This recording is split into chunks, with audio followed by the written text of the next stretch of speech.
Llegaron a la capital el sábado 9 de octubre al anochecer. Ese día, los conspiradores habían dado a conocer a los cuadros superiores del partido el arresto de los 4 maoístas, y enseguida la noticia se filtró a las embajadas de Gran Bretaña y Japón, y a la misión de enlace de Estados Unidos. Al día siguiente, el 10, en las calles de Pekín comienzan a aparecer carteles con leyendas que invitan a unirse con el ejército. No se explica para qué es esta unión, pero quedaba claro que el ejército estaba haciendo algo y se invitaba a la población civil a unirse con los militares para hacer ese algo. En las universidades Tsinghua y Pekín, grupos de estudiantes se dedican a arrancar los dacibaos de crítica a Deng Xiaoping, y el lunes 11 un grupo de soldados del EPL armados de metralletas y fusiles con bayoneta calada arresta a todo el comité revolucionario de la Universidad Tsinghua. Chi Chun, presidente, Chang Feng-shui, Xu Qian y Yun Li, vicepresidentes. En la noche del mismo día, más de 200 hombres armados del ejército, incluyendo material blindado, rodean la misma universidad y arrestan a todos los moradores de uno de los edificios, estudiantes y profesores, que preparaban dacibaos en defensa de Tianjin. El 12 son arrestados los componentes del grupo de crítica masiva de las universidades Tsinghua y Pekín, que escribían bajo el seudónimo de Liang Xiao en Hongqi y Renmi Ribao. El mismo día, por la noche, desaparece la guardia de milicianos de la ciudad y es reemplazada por soldados armados con bayoneta. Durante el día, todas las guardias del ejército en la capital son dobladas. Permanecieron así hasta que yo dejé Pekín el 4 de abril de 1977. Por la noche se conoce el rumor de que el alto mando de la región militar de Nankín, encabezado por Ting Shen, ha sido arrestado o fusilado, que el sobrino de Mao Zedong, Mao Xuanxin, subsecretario del comité del partido de la provincia de Liaoning y miembro del presidium de la Cuarta Asamblea Popular Nacional, ha sido arrestado o asesinado. Que Li Min y Li Na, hijas de Mao Zedong, han sido arrestadas y sometidas a vejámenes por oficiales golpistas. Que las tropas insurrectas tienen orden de fusilar en el acto a quien quiera demuestre simpatía por los 4 maoístas del buró político. Esto fue lo que atestiguaron los enviados de Shanghái a Pekín. Y de los 4 enviados, uno, Ma Cheng-tong, ya había traicionado a los partidarios de los izquierdistas. Un dacibao aparecido en el Instituto número 2 de Lenguas Extranjeras en Pekín en noviembre de 1976 aseguraba que Ma Cheng-tong contó a los otros 3 del grupo que Tianjin y los otros habían huido como ratas cuando iban a ser arrestados y que habían abandonado a sus partidarios. Eso convenció a Ma Cheng-tong, nos cita a los restantes, de que había que plegarse a las victoriosas fuerzas del proletariado encabezado por el sabio líder, el presidente Hua Guofeng. En todo caso, el día 13 al mediodía terminó el drama de la insurrección popular que nunca se hizo en Shanghái y comenzaron los pasos de comedia que se iniciaron con los desfiles populares, entre comillas, del 15 de octubre en esa ciudad y con el despliegue de propaganda callejera más sucio que conozca la historia de la Revolución China, desde una caricatura a todo color en Cantón que mostraba a Tianjin en relación sexual oral con un oficial del Kuomintang, recibiendo dinero con su mano izquierda, desocupada, hasta otro cartel, también a todo color y exhibido en las manifestaciones de Pekín, que comenzaron el 21 de octubre, en que mostraba a Chiang Ching limpiándose el trasero con uno de los volúmenes de las obras escogidas de Mao Zedong. Los cuatro perros. Uno de los carteles preparados por los golpistas para ser paseado en las manifestaciones de Shanghái decía: destrozar la cabeza a los cuatro perros. De hecho, el tratamiento propagandístico contra los cuatro fue de 3 perros y una perra. Tal vez un retrato psicológico tipo de los que tomaron el poder sea el que puede dar un miembro del Comité Central nacido en 1891 y considerado hoy por la burocracia civil militar como el más grande intelectual revolucionario viviente de ese país. Es Guo Mojo, presidente de la Academia de Ciencias de China y vicepresidente del Comité Permanente de la Asamblea Popular Nacional. En 1967, el señor Guo, poeta, el mejor de China, según sus admiradores, escribió estos versos: querida camarada Chiang Ching, sois el modelo que querríamos imitar. Sois maestra en el estudio viviente y en la viva aplicación del invencible pensamiento Mao Zedong. Marcháis con bravura a la vanguardia del frente literario y artístico. Gracias a vos, ahora la escena china está llena de figuras heroicas, de obreros, campesinos y soldados. 9 años más tarde, en noviembre de 1976, el señor Kuo escribió este otro poema respecto a la misma dama. El corazón del hombre se entusiasma ante el aplastamiento de este demonio de blanco esqueleto que creyó ser la emperatriz Wu Zetian. Los que intentaron asesinar al Sol Rojo merecen 1000 veces la muerte. Su sucesor es un héroe sin par. ¡Qué magnífica hazaña la suya! Apoyemos al presidente Hua. Sería necesario recordar que en 1926 el famoso escritor chino Lu Xun escribió del poeta Guo Mojo: es un hombre de genio con su granuja dentro. Siguiendo la línea de razonamiento de Lu Xun, se podría pensar que de este tipo de personajes depende la dirección del Partido Comunista de China desde el 6 de octubre. 6 días después de aplastada la insurrección en Shanghái y cuando el control militar de esa ciudad de casi 6 millones de habitantes, más 4 millones en los barrios suburbanos, estaba fuertemente asegurado por la acción combinada de la flota sudoriental de la Marina, las fuerzas de aire y tierra de la región militar de Nankín y los efectivos de la propia guarnición de Shanghái, el alto mando golpista de la burocracia civil militar en Pekín consideró llegado el momento de oficializar el golpe de Estado. El lunes 18 de octubre se reunió el buró político y redactó un documento que se llamaría sobre las actividades contrarrevolucionarias y antipartido de la camarilla Wang, Chang, Chiang y Yao.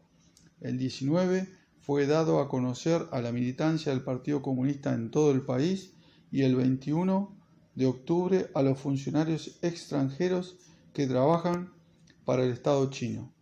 A un grupo de los extranjeros que trabajábamos en ediciones de lenguas extranjeras se nos dio a conocer el documento el jueves 21 a las 10 de la mañana, en una reunión presidida por el miembro del Partido Comunista Wang Chie, directora de las ediciones en español, alemán, francés, inglés y japonés de la revista Pekín Informa.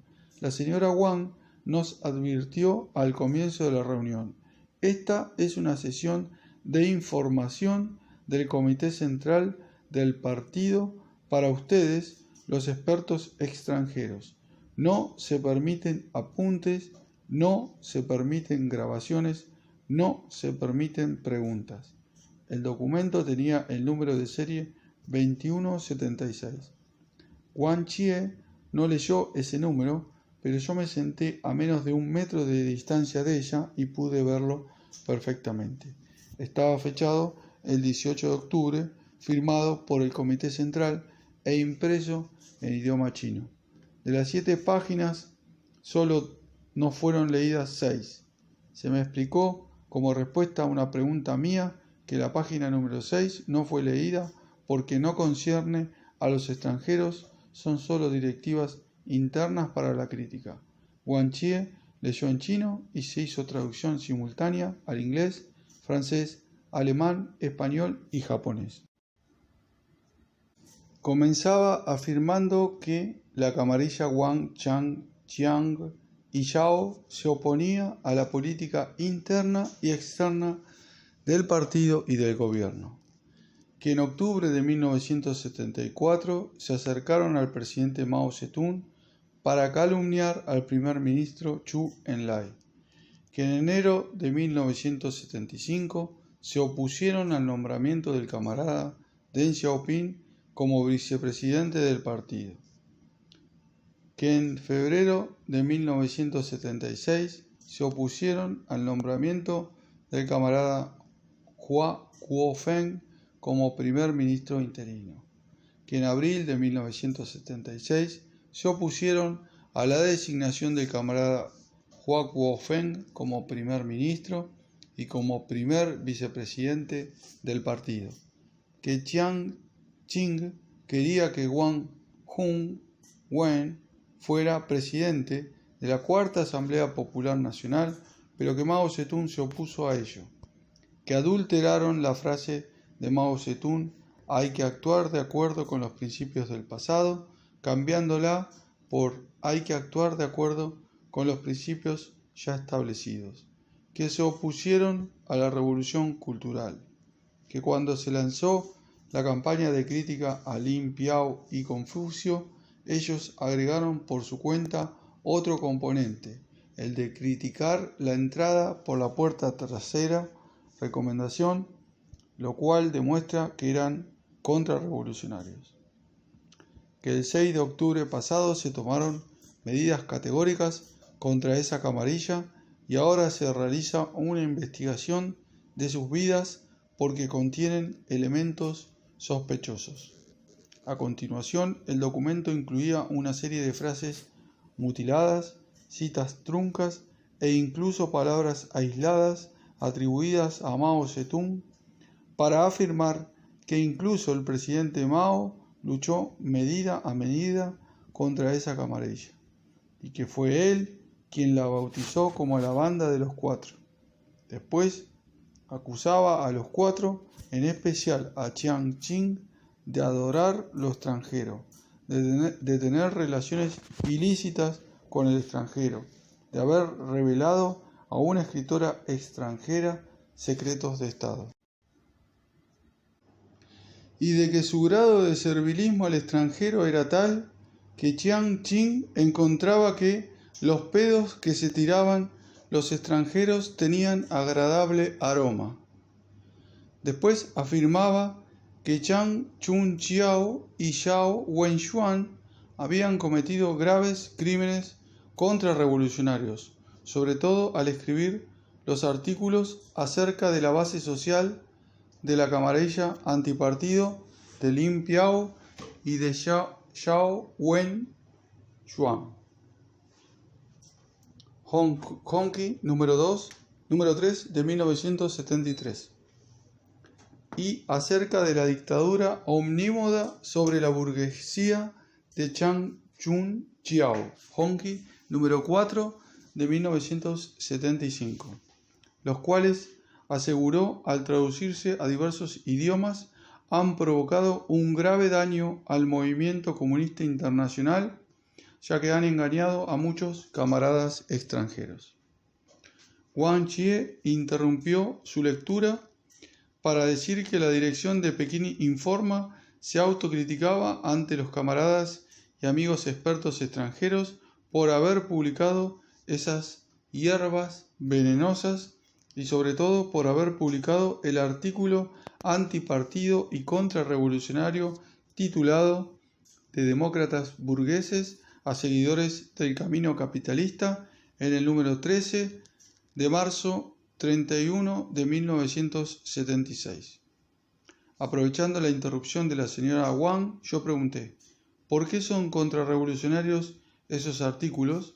La respuesta fue, no lo sabemos en este momento, se está discutiendo en el Comité Central.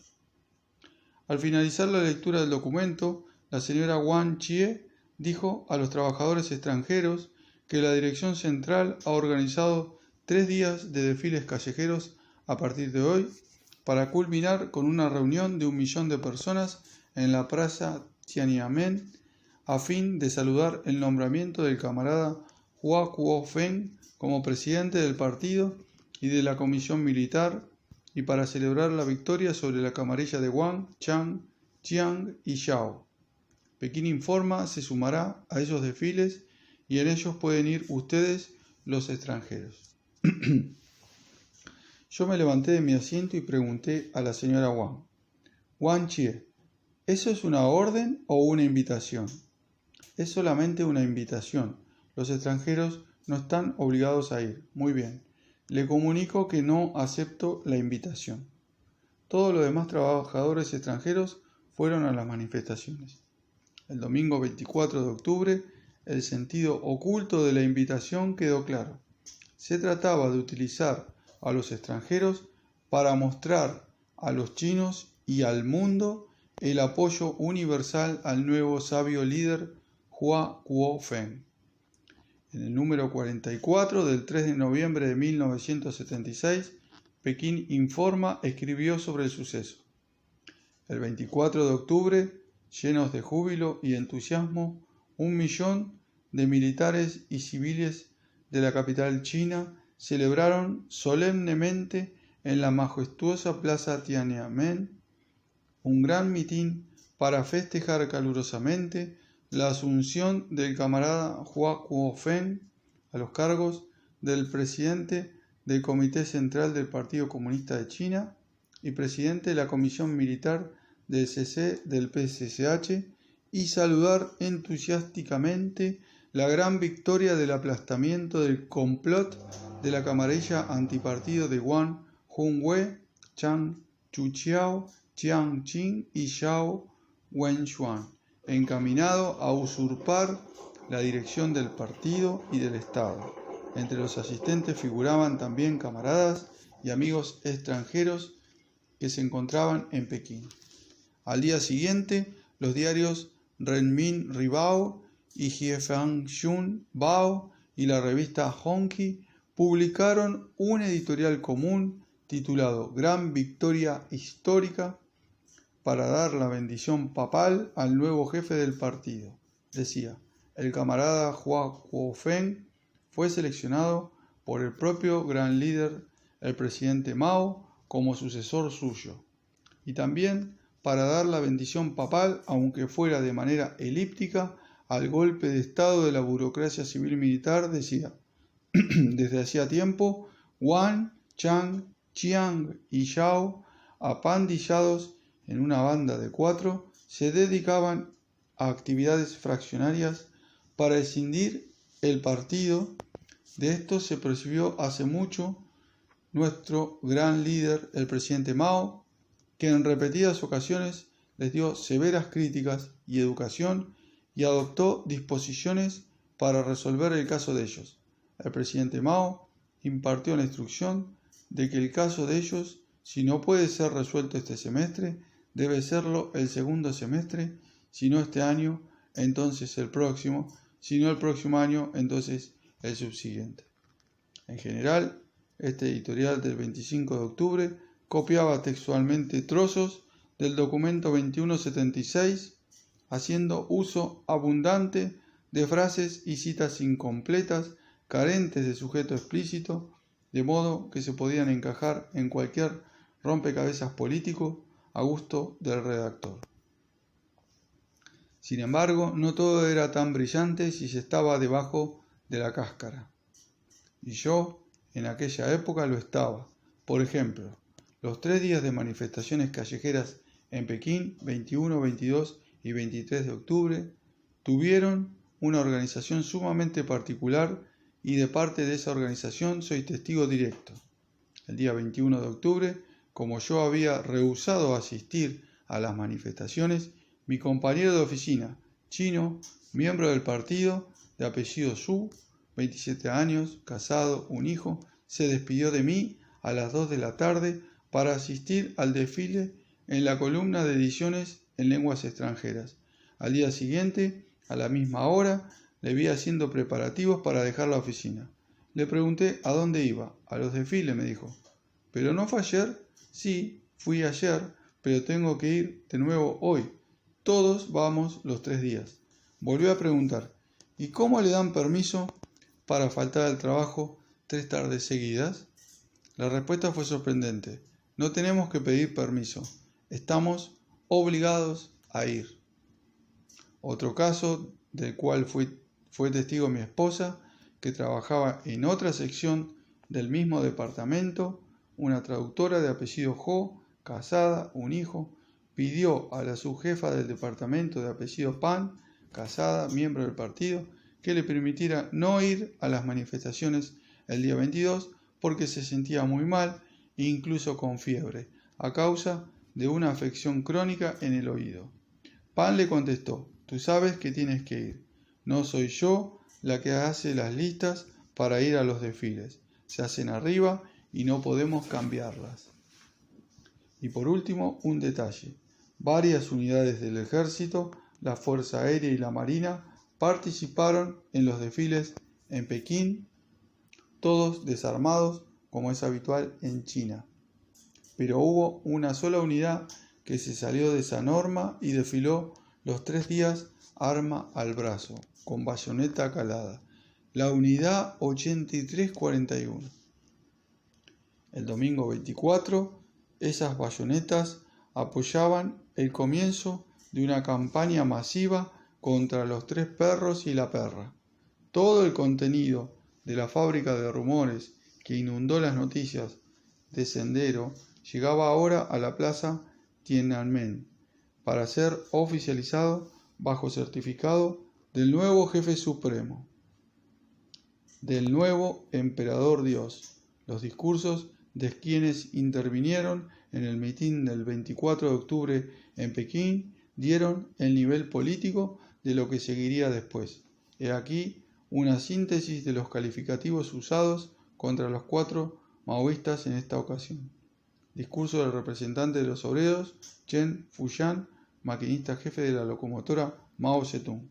Carroña del partido, conspiradores y traidores contrarrevolucionarios, lanzadores de calumnias contra nuestro querido primer ministro Chu, entregados al lujo y la decadencia, burgueses rematados, un atado de conspiradores y ambiciosos, típicos representantes de la burguesía dentro del partido e impenitentes seguidores del camino capitalista.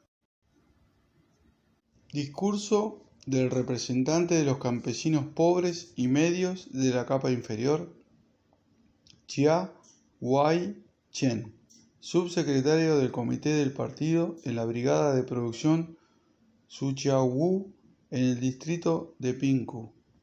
Un tumor en el cuerpo del Estado, viles traidores al partido, un atado de estafadores políticos, expertos en intrigas y conspiraciones.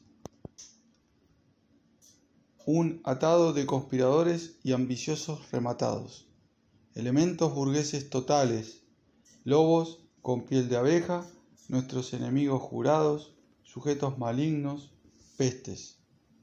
Discurso del héroe de combate Su Shen-hu, representante del Ejército Popular de Liberación. Un enorme peligro escondido en nuestro partido. Un tremendo tumor en el cuerpo de nuestro Estado. Una enorme carroña para toda la nación. Puñado de truhanes, completamente siniestros y atroces. Villanos, déspotas, lobos con piel humana, traidorzuelos, tiranos, seres humanos frente a uno, pero demonios a nuestra espalda. 4 pestes, enemigos públicos. La banda de los cuatro miraba al Ejército Popular de Liberación como una espina en su costado. Ambiciosos, conspiradores, tigres de papel, ratas aterrorizadas, huyendo en la calle, caciques y traidores reaccionarios, termitas. Discurso del representante de los guardias rojos, Chan Yun, guardia rojo de la escuela secundaria anexa a la Universidad de Tsinghua. Renegados, banda jurada, cometieron imperdonables crímenes atroces, gran carroña, pestes. Es curiosa la diferencia cuantitativa que existió entre los calificativos usados por el representante del ejército, utilizó 20 categorías, y el representante de los guardias rojos, 5 categorías, y que además en la mitad de la escala se quedaran el representante de los obreros con 10 categorías y el de los campesinos pobres y medios de la capa inferior con 11 categorías. Como los discursos de este tipo son escritos por los jefes políticos respectivos, quizá podríamos concluir que el odio del alto mando militar hacia los maoístas en el buró político era una cosa bastante seria. ¿Quién durmió anoche con Chiang Ching? A partir de la última semana de octubre se podía escuchar en Pekín a personas adultas, hombres y mujeres muy serias, con cargos de responsabilidad en el Estado o en el partido, demostrándole a uno el carácter contrarrevolucionario de Chiang Ching con historias como esta. Era tan ambiciosa que cuando el presidente Mao estaba gravemente enfermo, se acercaba hasta su dormitorio y le obligaba a sentarse en el lecho para que le respondiera preguntas. Eso demuestra que estaba preparando un golpe de Estado. Otros se acercaban más a la línea de fuego y afirmaban: intentó asesinar al presidente Mao, porque cuando estaba gravemente enfermo no le dejaba dormir en las noches. Y después un silencio cómplice como para sugerir de qué manera no lo dejaba dormir en las noches. Un anciano de 83 años de edad, afectado del mal de Parkinson, y una mujer de 62, ambos con 46 años consecutivos de sus vidas metidos en una guerra civil, una guerra mundial y una revolución proletaria. Y la contrapartida, un alarde de surrealismo al decir otro informante oficial del partido y de la administración pública. El presidente Mao la conocía muy bien, por eso hacía muchos años que no vivían juntos. Chiang Ching tenía que escribirle cartas para poder comunicarse con él, tenía que pedirle audiencias. Y de nuevo, la constante de demostrar que la esposa del fallecido presidente del partido era una prostituta, para explicar el apreciamiento del ministro encargado de la Comisión de Cultura Física y Deportes, el ex campeón mundial de ping-pong, Chuang Tse-tung. La razón descalificadora era que se trataba de uno de los amantes de Chiang Ching. Y el secreto anunciado a gritos con un relato adicional. Chiang Ching iba frecuentemente a Tachay y pasaba allí semanas dando rienda suelta a sus vicios. Con ella llevaba a alguno de sus amantes. Una mañana, una campesina que hacía el aseo de la casa de huéspedes de Tachay pensó que era muy tarde, que Chiang Ching todavía no había salido de su dormitorio y que por lo tanto podía haberle pasado algo. Por eso entró sin llamar y vio en la cama a Chuang Tse-tung desnudo, durmiendo junto a Chiang Ching también desnuda. La campesina quedó paralizada de estupefacción y en ese momento Chiang Ching abrió los ojos y le dijo que no podía decir nada de eso, que era un secreto del partido, que decía algo sería castigada. La campesina se sintió muy intranquila y finalmente se suicidó. Pero antes le escribió una carta a un hermano que vive en una provincia del sur explicándole todo. El hermano tuvo mucho miedo y escondió la carta. ahora que somos libres y que nos hemos zafado de las pestes dirigidas por Jiang Qing, el hermano ha podido mostrar la carta. O este otro pequeño incidente, dicho como de pasada. En la mañana del 14 de octubre, los soldados de la unidad 8341 entraron en casa del famoso cantante Chen Xiaoliang con la misión de detenerle. El cantante, al ver la punta de las bayonetas en su pecho, se puso de rodillas sollozando como un niño y gritó: «Yo no he hecho nada, yo no tengo nada que ver con ellos, solo pasé una noche con la camarada Jiang Qing». El cantante Chen Xiaoliang, famoso en toda China, interpretaba el personaje principal en la ópera moderna y revolucionaria La Linterna Roja. Es muy alto y macizo. Después de esto, claro, la lista es interminable y a veces jocosa, como mi conversación con un compañero de trabajo, traductor a 4 idiomas: español, inglés, ruso y esperanto, natural de la provincia de Sichuan. Para sus necesidades íntimas, ella se compró en el extranjero un artefacto para el baño muy costoso que solo usan las burguesas. ¿Qué artefacto? No sé su nombre, porque aquí no existen, pero es automático, es decir, no se necesita usar la mano. ¿La mano? Espere, tengo que mirar en el diccionario la palabra exacta. Mi compañero, 55 años, casado, un hijo, hojeó un diccionario español. Si usted defeca, tiene que limpiarse con la mano o con un papel. Bueno, con papel. Sí, Jiang Qing tenía ese artefacto que la limpiaba solo, muy costoso. ¿Por qué me cuenta eso, compañero? Porque esto demuestra que ella era muy ambiciosa y adoraba todo lo extranjero, y por eso se oponía al presidente Mao, al presidente Hua y a nuestro querido primer ministro Chu. Y al día siguiente, otra historia de las noticias de Sendero.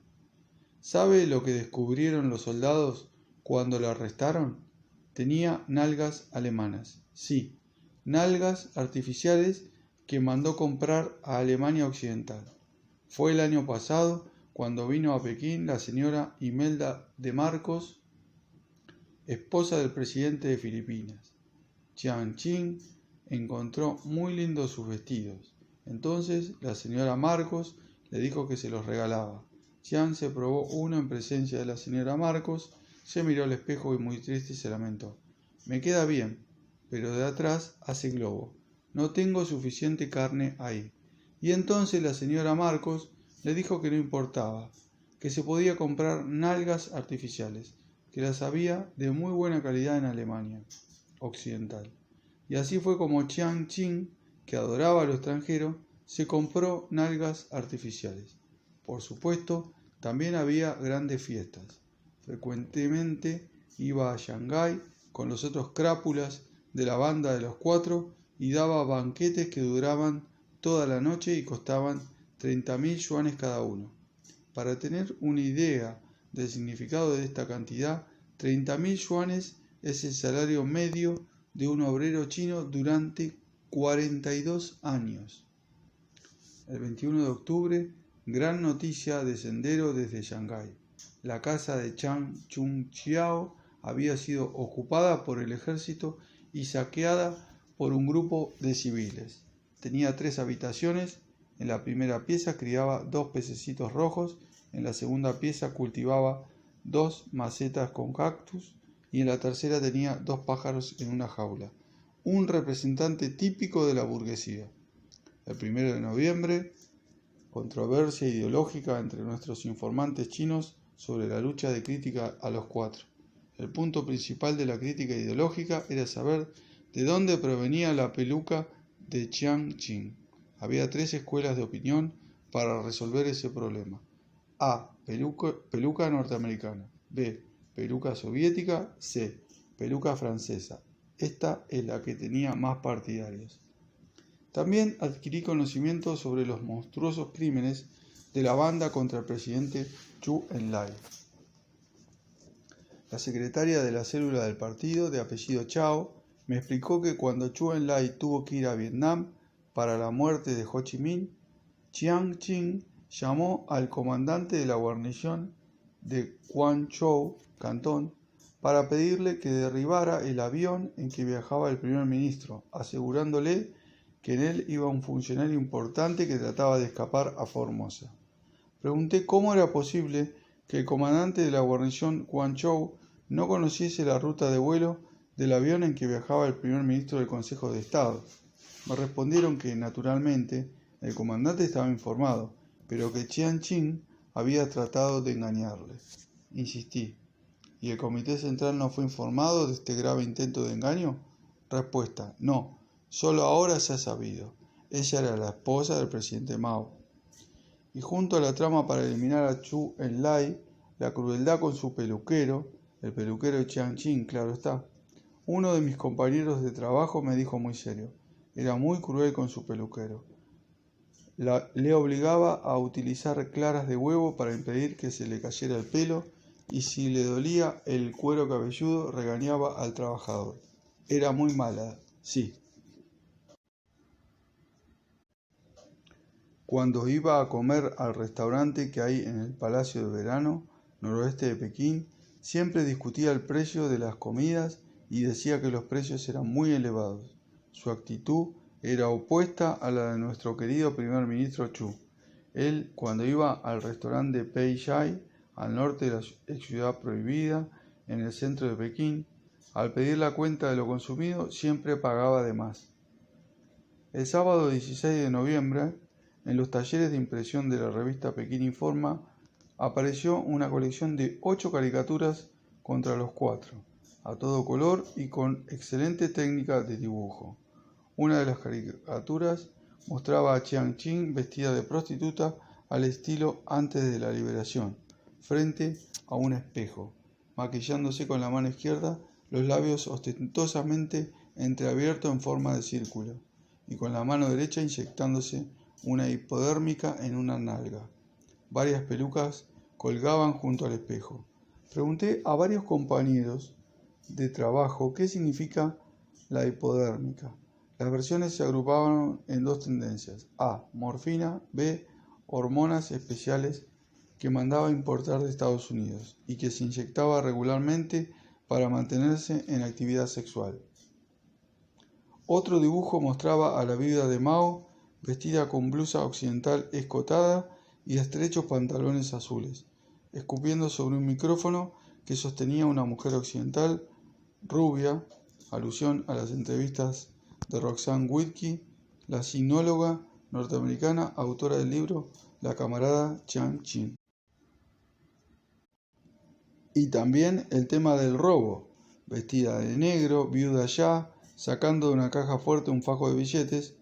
Otro dibujo, con la banda de los 4, Wang Hun Wen vestido de matón de terrateniente, Chang Chun Chiao de oficial del ejército japonés, Chiang Ching de emperatriz Suji y Xiao Wenxuan de terrateniente.